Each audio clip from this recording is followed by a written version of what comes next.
Last video के अंदर हमने आपको एक क्वेश्चन दिया था। वो क्वेश्चन आपकी आंखों के सामने है। आई होप सारे स्टूडेंट्स ने सॉल्व कर लिया होगा। नीचे ज़रूर कमेंट किया करो, यहाँ पर इंटरेक्शन बनना बहुत ज़रूरी रहता है। हम ऐसा माहौल बना देंगे कि आपको ऐसे लगेगा कि हमारी लाइव क्लास लग रही है, लाइव टीचर पढ़ा रहा है। लेकिन आपकी तरफ से भी हमारे को कुछ कमेंट वगैरह आने चाहिए ताकि हमें लगे कि यार जिसके लिए हम बना रहे हैं वो हमारे लिए क्या करें। It's a two way process. Okay, so guys होता क्या है कि रीडिंग और राइटिंग इन द ब्लैंक्स को सॉल्व करते करते ना कई बच्चों के धुएं निकल जाते हैं। एक्चुअली में वो क्यों निकलते हैं? क्योंकि उनके पास ना बेसिक रूल्स नहीं होते हैं। अगर बेसिक रूल्स होते हैं वो समझते नहीं है, बस तुक्का लगाना शुरू कर देते हैं। कई बार क्वेश्चन सही हो जाता है, कई बार नहीं। बट हमें तुक्का नहीं लगाना है, हमें समझ कर करना है। बहुत ईजी होते हैं क्वेश्चन, बट आपको समझ कर करना पड़ेगा। So let's talk about this question. Nature is no longer an alien dash but dash something immediately beautiful. यहाँ पर बात की हुई है nature is no longer an alien dash. Option पढ़ते हैं एनिग्मा, एलियन, मिस्ट्री, एलिनिएट। अब देखो ये वर्ड जो है एलियन और एलिनेट तो आएगा नहीं, क्योंकि दो वर्ड आपस में सेम नहीं हो सकते। An alien एलिनेट, an alien alien नहीं, बचा क्या? Mystery and enigma. अब एनिग्मा का मतलब क्या होता है कई बच्चों को नहीं पता होगा, यहाँ पर कन्फ्यूजन क्रिएट हो सकती है। बट हम आगे बढ़ते हैं। पहला रूल यही होता है कि अगर आपको नहीं पता लगता है तो आप कृपया आगे बढ़िए, ताकि हम टाइम ना वेस्ट कर पाएँ। हमारे पास सिर्फ 2.5 मिनट होते हैं इसको सॉल्व करने के लिए। वैसे भी ये क्वेश्चन बहुत स्मॉल है, तो try to solve in 2 minutes. But dash is something immediately beautiful. अब जो बात यहाँ पर की गई है वो एकदम से बदल गई। बट के बाद क्या आएगा? हाउ एवर ना। बट और however both are same, तो दोनों वर्ड एक जैसे नहीं आ सकते। मोर ओवर कनेक्टर नहीं लगा हुआ, एडिशनली नो। अब यहाँ पर बट किया हुआ है। बट एक ऐसा वर्ड है जो फर्स्ट लाइन है उसका उलट एकदम से चेंज होना, तो इंस्टेंट आएगा यहाँ पर। क्योंकि ये तीन तो आएंगे नहीं, तो बचा क्या हमारे पास? इंस्टेंट। इंस्टेंट का मतलब है उसकी जगह पर। हाउएवर का मतलब होता है कि पहला सेंटेंस और दूसरा सेंटेंस आपस में मैच ना करता हो, पहला पॉजिटिव और दूसरा नेगेटिव और वाइस वर्सा। लेकिन इंस्टेंट का मतलब उसकी जगह पर, जगह तो है लेकिन उसकी जगह पर। तो beautiful and exuberant dash with space for us to join in. Okay, bird melodies have always been called songs for a reason. As long as we have been listening, people have dash there is music coming out of those. जो people है कहते हैं कि हम बहुत देर से सुनते आ रहे हैं, लोगों के माइंड के अंदर ना पहले से ही म्यूज़िक लगता है कि वो आ रहा है कमिंग आउट ऑफ दो सीजरिंग बीक्स। पहले से ही है। अगर मैं कहूँगा कि भाई ये मोबाइल फ़ोन है, इस मोबाइल फ़ोन का यूज़ ज़्यादा करना, मैग्नेटिक जो रेज आती हैं वो हमारे लिए अच्छा नहीं है, पहले से ही हमने प्रिज्यूम किया हुआ है। चाहे इसका यूज़ करना अच्छा हो चाहे ना हो, मैं जैसे एग्जांपल दे रहा हूँ, तो उसको हम क्या करेंगे? प्रिज्यूम। देखो यहाँ पर समझना बहुत ज़रूरी है। यहाँ पर दो रूल अप्लाई होंगे। पहला होगा कि हैव के बाद आएगा ये थर्ड फॉर्म। अब सारे ऑप्शन में से ये देखिए थर्ड फॉर्म कौन सी है, वो है ये तीनों में। कंज्यूम थर्ड फॉर्म नहीं है, आंसर इन तीनों में से आएगा। अब तीनों में से हम ऊपर का माला यूज़ करेंगे, that is called your brain, तो उसके हिसाब से प्रीज्यूम्ड आएगा। अब पहले में क्या आएगा? फर्स्ट में देखो निकमा आएगा। निकमा और mystery both are same. Actually बहुत अप्रोप्रिएट वर्ड ढूंढना है हमें। एनिग्मा का मतलब होता है डिफ़िकल्ट टू अंडरस्टैंड, कि हमें पता ना हो, एक तरह की मिस्ट्री कायम करना। मिस्ट्री होता है एक तरह का सस्पेंस हो गया, तो दोनों में फ़र्क है, एक डिफ़िकल्ट टू अंडरस्टैंड और एक मिस्ट्री कायम करना। तो आंसर क्या आएगा हमारा? एनिग्मा। जिन लोगों का सही हुआ है वेल एंड गुड। अब नेक्स्ट चलते हैं। Birds have always been called, third वाला देखते हैं, and exuberant dash with space us for join in. अब यहाँ पर देखिए कॉम्पोजिशन मतलब नहीं बनता, प्रोडक्ट की बात नहीं हो रही, एफर्ट की बात नहीं हो रही, ओपस का मुझे मीनिंग नहीं पता, लेकिन ये तीनों की बात नहीं, तीनों का मीनिंग नहीं बनता, तो मैं यहाँ पर ओपस लगाऊंगा। अब देखो हमने लगाया तुक्का। वैसे तो आंसर इसका ओपस ही है, मुझे मतलब नहीं पता इसका, मैं ऐसे सोच रहा हूँ कि आपको पता ही नहीं है, मैं भी उस तरह से सोच रहा हूँ। ठीक है, तो लेकिन हम जो बाकी के तीन ऑप्शंस हैं उसको अगर हम पुट करते हैं वो तो उसका मिल ही नहीं रहा, इसलिए आंसर मैंने ऑपस लगाया। चलिए नए क्वेश्चन करते हैं थोड़े से। तो ये एक क्वेश्चन आपकी आंखों के सामने है। Once an organization has its product to sell it must then dash the appropriate price to sell it. यहाँ पर देखो, इसको रियल लाइफ के साथ रिलेट कर दो। रियल लाइफ में क्या है, once an organization has its product to sell, जब एक ऑर्गेनाइजेशन बनती है प्रोडक्ट बनाने के लिए, ऑर्गेनाइजेशन बनती है अपने प्रोडक्ट को सेल करने के लिए, तो हम क्या करते हैं, हम मार्केट में रिसर्च करते हैं कि भाई हमारे कॉम्पिटिटिव जो है, कंपटीशन के लोग हैं वो क्या प्राइस कर रहे हैं। ये ना हो कि मैं अपना प्राइस की क्वालिटी तो अच्छी है ही है, लेकिन प्राइस भी इतना ज़्यादा रख दूँ कि हमारी सेल ही बहुत कम हो। तो हमें सारी चीज़ें कंसिडर करनी पड़ती हैं, right.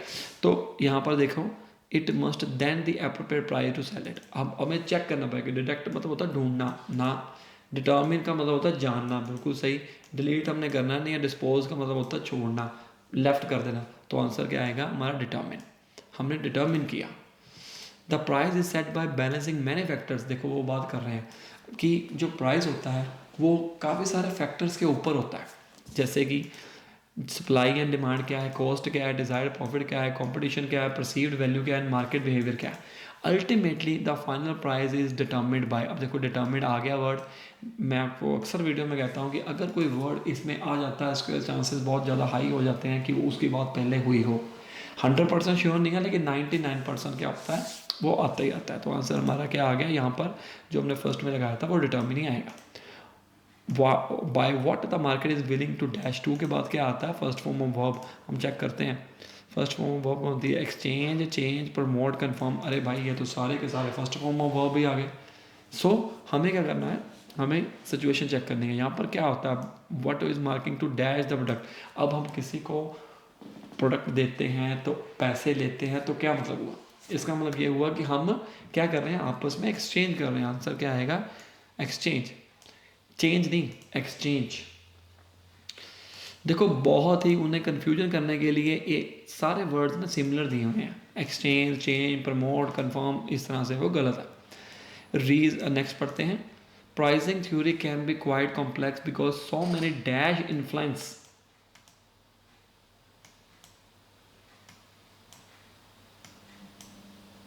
What the purchaser is a fair value. Influence आ गया, यहाँ पर आएगा हमारा फैक्टर्स। फैक्टर्स जो होते हैं वो इन्फ्लुएंस करते हैं। नेक्स्ट क्या बचा हमारे पास, purchaser. Purchaser is a singular. हमारे को वो वर्ड चाहिए जो एस या ई एस वाला हो, वो आपके पीछे। इंटरेक्ट क्या है, वो नहीं है। डिबेट्स आ सकता है, प्रेजेंट नहीं है। डिसाइड्स आ सकता है। आंसर डिसाइड्स और डिबेट्स में से है, लेकिन यहाँ पर फेयर वैल्यू की बात हो रही है। Influence the purchaser, decides. यहाँ पर कोई डिबेट करने की बात नहीं हो रही है। सिचुएशन को समझिए। देखो ग्रामर रूल ने आपको बता दिया कि जो वर्ड आएगा वो एस या ई एस के बीच में आएगा, बाकी आपके दिमाग के ऊपर रहता है। ओके, एक और क्वेश्चन करते हैं, 2 क्वेश्चन करने बाकी हैं अभी। Research has suggested that major stressors in our lives are life dash. Life क्या है, life factors, life changing, yes life changes, life changing, life chances. Answer क्या है हमारे का, लाइफ चेंजेस। देखो लाइफ चेंजिंग भी दिया हुआ है, चेंजिंग भी दिया हुआ है। हड़बड़ाहट में ना कई लोग चेंजिंग लगा देंगे। रीज़न क्या रहता है, चेंजिंग। आप जल्दबाजी नहीं करनी है। हमारे को कई बार आंसर आता होता है लेकिन हम ना लगा नहीं पाते। रीज़न क्या होता है कि हमारे को हड़बड़ाहट में कोई टाइम ना हो जाए, ये ना हो जाए, वो ना हो जाए, तो उससे हमें बिल्कुल सतर्क रहना है। ओके, नेक्स्ट आ गया for example moving house, marriage और relationship breakdown, work related factors dash. ये उसको बता रहा है कि वर्क रिलेटेड फैक्टर कौन कौन से हैं। इंक्लूडिंग आ सकता है, फॉलोइंग नहीं, इंक्रीजिंग नहीं, इन्फ्लुएंसिंग नहीं। आंसर क्या आएगा, इंक्लूडिंग, क्योंकि इसकी बात हो रही है। Including unemployment and boredom are also common dash of stress. Also common, ये 2 चीज़ें हैं। वो क्या है, प्लूरल है, तो हमें फैक्ट्स और कॉजेज में से चूज़ करना पड़ेगा, क्योंकि इसके वजह से एस या ई एस लगा हुआ है। कॉज और इसके पीछे नहीं लगा हुआ। फैक्ट्स और कॉजेज, फैक्ट्स का मतलब होता है जो बात सही है, फैक्ट है। 1+1=2, ये फैक्ट है। अगर मैं पीटी को पढ़ूंगा तो ही पास हो पाऊंगा, ये फैक्ट है। अगर मैं पीटी को नहीं पढ़ूंगा और पास हो जाऊंगा, देयर इज़ नो फैक्ट, ये फैक्ट नहीं है।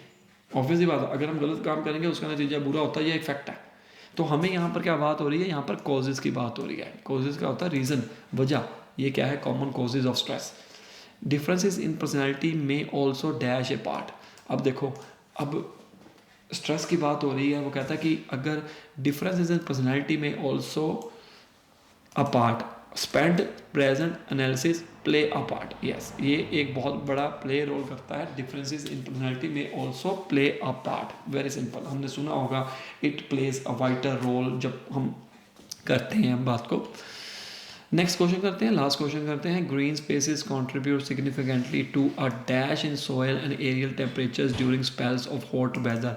यहाँ पर टेम्परेचर को हम क्या करना चाहते हैं, जेनेसिस नहीं पता, कंक्लूजन नहीं दे रहे, प्यूरिफिकेशन नहीं कर रहे, आंसर क्या आएगा हमारा, रिडक्शन।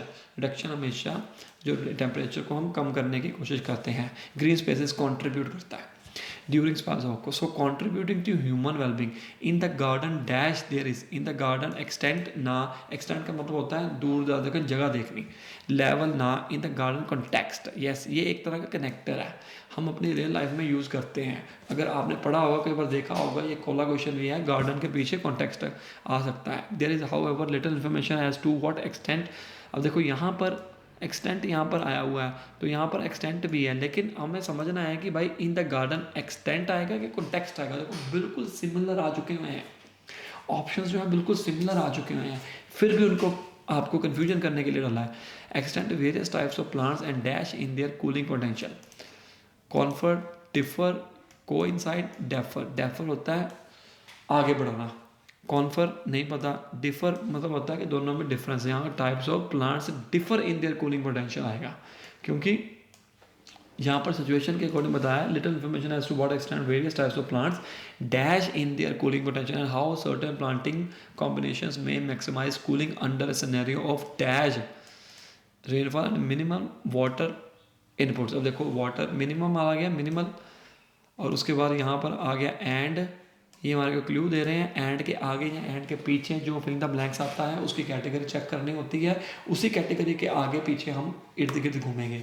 अब देखो एंड के पीछे आया है मिनिमल वाटर, मतलब एंड के आगे जो आएगा वो सेम कैटेगरी का आएगा। मिनिमम का मतलब क्या होता है, कम, नीचे, डाउन टर्न, सारा कुछ। तो उसके रिलेटेड हमारे पास वर्ड क्या आएगा, total, no, low, yes.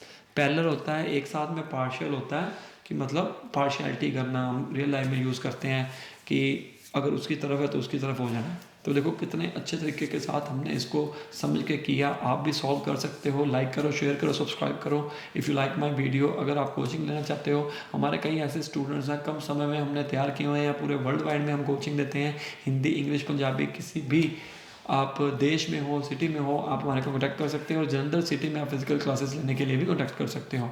All the best.